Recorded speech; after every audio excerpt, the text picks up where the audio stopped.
How did the Denver Broncos stack up against the Minnesota Vikings in primetime action Sunday Night Football? We're going to preview the matchup, take a look at the tail of the tape, and much more things to look for in today's episode. Good Morning Broncos.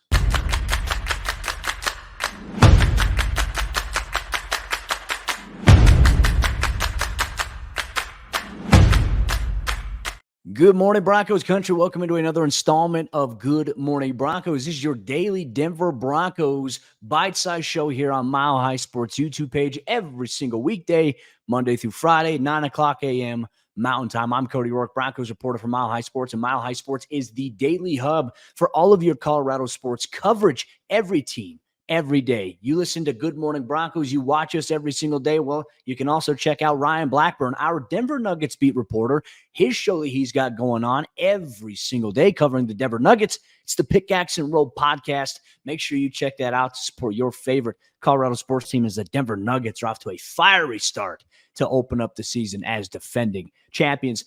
Let's dive into today's episode of the show here, Broncos Country. We always like to preview this. This is a little bit of a weird week here. Obviously, it's Thursday today. This will be the first day that the Broncos practice against the Minnesota Vikings, and then you're going to have Friday's practice, and then that's it. Then the game's coming on Sunday night, which will be on NBC. You can all watch all the action wherever you watch it, from home, whether you're going to the game. I know I'll be there.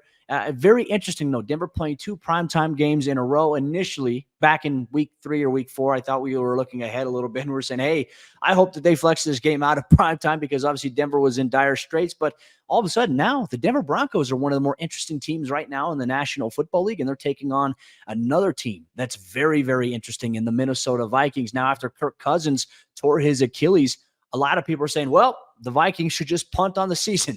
They're playing really good football right now. They're winning, and Josh Dobbs is a big part of that. Plus, they could be getting Justin Jefferson back from injured reserve after he was placed on it weeks ago with a hamstring injury. But then even if he didn't, there's Jordan Addison, who's been playing his tail off for the Vikings. And then they also have Powell, who's another terrific receiver, TJ Hawkinson at tight end. This Minnesota team is actually pretty solid, and former Bronco Dalton Reisner is going to be coming to town as well to take on his former team alongside former offensive line coach, assistant O-line coach, Chris Cooper. So with all that said, Broncos Country, let's take a look at the Broncos offense. How do they stack up against the Minnesota Vikings defense? Well, first off, let's take a look at our tail of the tape here. The Broncos offense, they've kind of they've been efficient, right? But they haven't had a lot of production in terms of big yardage performances. And that's kind of dropped their ranking a little bit overall when we talk about, the things that we see, the rankings, statistical categories. But if they're winning games, it doesn't necessarily matter, though at times they are going to need to be better in terms of passing for more yards, running for more yards, running more efficiently. As Broncos head coach Sean Payton told us earlier in the week, he said that we felt like we ran the ball well, but he felt like there were a lot of yards missed out on in this pass game against the Buffalo Bills. So a lot of changes they're going to have to make this week coming into the matchup. Denver ranks 23rd right now in the NFL in terms of net yards per game, averaging around 301.9 yards per game. There's been a pretty good balance as of late between the pass and the run game, and Denver's run game has been working for the most part, but Denver's going to have to obviously find a way to be, I think, as we mentioned here, a little bit more efficient in terms of just passing short of behind the line of scrimmage or 2 yards past the line of scrimmage. Denver's going to have to take some shots downfield. I mean, that's going to have to open up at some point in the second half stretch of the schedule. And when you compare Denver's net yards per game at 301.9, and you're looking at what does the Minnesota Vikings defense allow per game, they're allowing over 323.3 yards per game defensively, which is ranked 13th right now in the NFL. But here's where the Minnesota Vikings kind of stack up. Right now, they're 10th in the NFL. They're 10th ranked defense in terms of net yards per play allowed. They're allowing 5 yards per play to happen. Denver's offense ranked 15th in the NFL, averaging 5.19 yards per play. So some balance there, a little bit of give and take. But I think more importantly here, where do the Minnesota Vikings excel? Well, I think where you look at where Denver has had their strength as of late with running the football well with Javonte Williams, Jaleel McLaughlin. I don't think Jaleel in this past game against Buffalo had as much success as he previously has, but Brian Flores leading that defense. He's got these guys playing really, really well. Minnesota's defense right now is top 10 in the NFL, only allowing 98.8 rushing yards per game.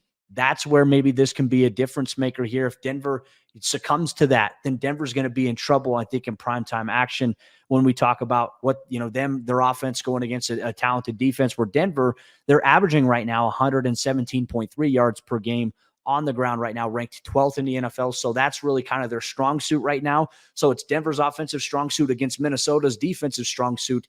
Who's going to come out ahead in this matchup? I think that's obviously a very, very interesting one to watch here. I think some other things we look at as well, defensively, the Minnesota Vikings, they've forced 9 interceptions so far on this season. Denver is ranked second right now in terms of the least intercepted teams in the NFL. Russell Wilson's only thrown 4 interceptions, so there's some good balance there. I would say that Denver, where you look at the statistical rankings here for Russell Wilson, the Broncos passing offense is averaging 184.6 yards per game. Not ideal when you look at the numbers, and obviously it's 28th right now in the NFL versus the Minnesota Vikings. They're allowing 224.4 yards per game through the air, which is good for 16th right now in the National Football League. But this is, I think, where Denver can take a chance. They can take some shot opportunities. Look, you're going to have a guy like Harrison Smith on the back end of that defense. He's going to be headhunting a little bit. They obviously have Byron Murphy at the cornerback spot. He's been a good addition for them. I think Denver's going to have to find ways to get some matchups to, hey, set up a shot to Cortland Sutton downfield. Can you get Jerry Jeudy isolated and maybe attack the middle of the field at 10 to 15 yards? That's, I think, is what's going to help the Broncos find some consistency in their passing game going forward. And if they can't do that, then obviously I think they're going to be in a little bit of trouble as they go forth here throughout the season. The passing offense hasn't quite been there, but I think a lot of it has also been by design as of late. But when you look at what Brian Flores is doing with this Minnesota Vikings defense, he's very aggressive. As we know, he loves to do that, a little bit of that amoeba look. But more importantly, he's just going to send pressure. He's going to create stunt designs. He's going to try to get home. He's going to send some cover zero blitz. And if you're looking at the Buffalo Bills film, you're going to say, okay, hey, Buffalo, at times, they sent a zero blitz after Russell Wilson. They pressured, and they got to him quickly. They're going to try to do the same thing. And look, they got Danielle Hunter, who's got 11 sacks so far on the season. He's going to be a guy you have to absolutely watch out for in this matchup, specifically primetime action on Sunday Night Football. I think some other things that we're also going to have to talk about here as we progress forward is, for Denver, are we going to see a little bit more of Lucas Kroll at the tight end position? I think if you look at Minnesota and what they have offensively, which we'll dive into that and how they compare against Denver's defense in a little bit, they just have a guy who, is a little bit of he could do everything. He's a sizable guy. He's hard to bring down. They utilize him in the screen game from time to time. Can Denver find a way to get Lucas Kroll a little bit more involved in the passing offense? Can that open things up in terms of where Denver has struggled offensively? Not really having a dynamic threat at the tight end position has hurt them in terms of their production, I think, at other areas of the field in the receiving game. So that is something that I have my eyes on here specifically. But where can maybe Denver try to attack and exploit? Well, third down, you look at it right now. I think this is probably because Brian Flores and that defense are very aggressive. Third down right now, the Minnesota Vikings ranked 28th in the NFL, allowing teams to convert on third down at a rate of 43.6% overall. Denver's offense has been much better, converting 40.5% of their third down attempts. And this is based on when they have third and favorable, right? 3rd and 5 or shorter. When they're facing 3rd and 7 and longer, the odds aren't so great for them. And that's obviously been an issue for them. That was an issue for them on Monday Night Football against the Buffalo Bills. So they can't find themselves in a situation. Obviously, penalties are going to be a big thing. Can Denver find a way to overcome that? Denver, obviously, is one of the most penalized teams in the NFL. They've committed 64 penalties right now, 24th in the NFL. You look at the Minnesota Vikings, they've committed the 4th fewest penalties overall this season. And they've had a lot of, and it says opponents' penalties committed against them, 76. So teams commit penalties at a high rate against the Minnesota Vikings. So where you look at where Denver's at, where they've been struggling in that department versus where the Minnesota Vikings are at, I don't necessarily like that. So I'll be very, very curious to see how the approach changes here this week when we talk about this matchup going forward. But now Broncos country, we're going to flip it to the other side of the ball. How does the Denver Broncos defense, that's been playing really well over the course of the last 3 weeks, how do they stack up against the Minnesota Vikings offense that is now led by Josh Dobbs and not Kirk Cousins? Well, you're going to get all that on this morning's brand new episode of Good Morning Broncos. Real quick, let me tell you about Superbook Sports, the sponsor of today's episode of the show. Refer a friend and earn a $50 bonus this season with Superbook Sports. Superbook is the most trusted name in sports wagering, and you don't want to miss their Refer a Friend bonus. And all you need to do is click on the Refer a Friend link under your profile in the Superbook app. Share the promo code with friends, and you will get a $50 bonus for everyone who registers using your code. So win money wagering and win money referring this season with Superbook Sports. Visit superbook.com for terms and conditions. Gambling problem? Call 1-800-GAMBLER. What's up, guys? Kim Becker here with Mile High Sports. Make sure you guys are following us on social media so that you never miss a Mile High Sports daily. Monday through Friday morning, we'll post a video hosted by me catching you up on everything you need to know when it comes to sports right here in the Mile High State. TikTok, Twitter, Instagram, Facebook, YouTube, you name it, we're there, and we've got you covered for everything Colorado sports. Make sure you always check out Kim's daily here on Mile High Sports. Kim is fantastic, does a great job for us here at Mile High Sports here. Let's continue on this morning's episode of Good Morning Broncos, taking a look at Denver's defense, led by Patrick Surtain, Justin Simmons, Baron Browning, Jonathan Cooper, Zach Allen playing really good football right now on the defensive line, DJ Jones contributing. And then you have obviously, some other contributing factors there where we see PJ Locke return from his injury this week. Kareem Jackson is officially reinstated. He's back on the active roster. And if PJ Locke can't go, I imagine Kareem Jackson is going to slide back into the starting role next to Simmons here on Sunday in primetime action. But the bigger question is Justin Jefferson going to play this week for the Vikings? He's a very, very, very dangerous threat. And I think everyone would want to see Patrick Surtain versus Justin Jefferson, Alabama versus LSU. Gosh, it brings back some good memories. Obviously, the rivalry that those two programs have had historically there. More importantly, you look at one of the NFL's best cornerbacks, and you look at one of the NFL's best wide receivers today, especially when we talk about younger players. It doesn't get any better than that there. But Minnesota, they have a lot of weapons on the offensive side of the ball that can hurt the Broncos. So this is a very, very big week here for Denver and their defense, especially coming off of a game where they allowed over 192 yards on the ground in the rushing department. That's going to have to change a little bit here.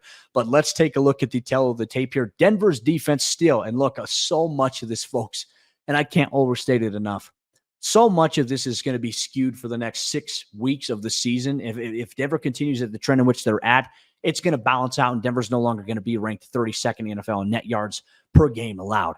Because of that Miami game and then how much they allowed at Chicago the week prior, they allowed over 1,000 yards in just 2 weeks. Not good, Jim. So their ranking is 32nd right now, still in the NFL, averaging and allowing 401.8 yards per game to opposing offenses. You look at the Minnesota Vikings right now, they're a top 10 offense in the NFL in terms of net yards per game, converting and having around 358.1 yards per game. And a good portion of that is coming in the passing game, which is very weird. You look at them in the rushing department, net rushing yards per game, they're 29th in the NFL. They're only averaging 85.7 yards per carry, yards per game on the ground. And that's what in combination of, you look at Alexander Madison, the Cam Akers was a big part of them, and then he tore his Achilles. He's out. So they have some guys that are going on. So Josh Dobbs right now is their third leading rusher at 110 yards in just 2 games as the quarterback here for Minnesota. So when you look at that, the run game is not really a big part of what they want to do. But, man, even without a run game, they're explosive. They're gaining yards through the air. They're putting up points. That, to me, I think is a scary factor here about Minnesota with all the receiving threats that they do have. They're also averaging 5.6 yards per play, which is good for 9th in the NFL right now. Denver's defense allowing 6.41 yards per play. Once again, skewed a little bit here. Points per game. Denver's allowing 27.6 points per game. Skewed once again here, but it went from 40 points per game allowed to 27. So you see how big of a jump Denver has made so far in the last 4 or 5 weeks there. You look at Minnesota, they're scoring 23.3 points per game, good for 12th right now in the NFL, averaging 272 yards through the air, good for 3rd in the NFL. And you look at passes intercepted so far this season, they've only thrown 5 total interceptions, and that's a combination of Kirk Cousins and Josh Dobbs. So they do a really good job. As much as they air it out, they're protecting it. They're not having a lot of balls that are intercepted, and that I think could be a little bit of an issue here for Denver. But on the influx, when you flip it around, Denver's had some success as of late in generating takeaways. Right now, they're tied for 6th in the NFL with 16 takeaways on the year, 9 interceptions, tied with the Minnesota Vikings defense there, and 7 fumble recoveries, which is good for 5th right now in the NFL. So when you look at that and you look at where the Minnesota Vikings are at, they've had a fumbling problem so far this season. They are bottom ranked, 32nd right now in the NFL in fumbles lost. They've lost 12 fumbles so far through the first 10 weeks of the season. And Denver has had an opportunity, early on in the year where we saw so many fumbles, from other teams put on the ground, but Denver couldn't recover it. that trend has now started to swing a little bit where they are recovering these fumbles outside of the one that Justin Simmons knocked out of James Cook's hand and it just bounced right back up into Cook's hands. I mean, that was a wild, wacky play there. But if Denver's defense can continue with the trend in which they've been playing, forcing turnovers, rallying to the football, holding guys up in the run games, and having guys come out and try to strip the ball, they're going to have an opportunity. If they generate more takeaways, Denver's going to have another opportunity to win here in primetime action on Sunday Night Football. And I think some other things we have to take a look at here as well. Minnesota, they've only, quarterbacks have only been sacked 23 times. That's good for 16th in the NFL. Denver has only 17 sacks so far on the season defensively. They're going to have to find a way to up that number a little bit here in the second half part of the season.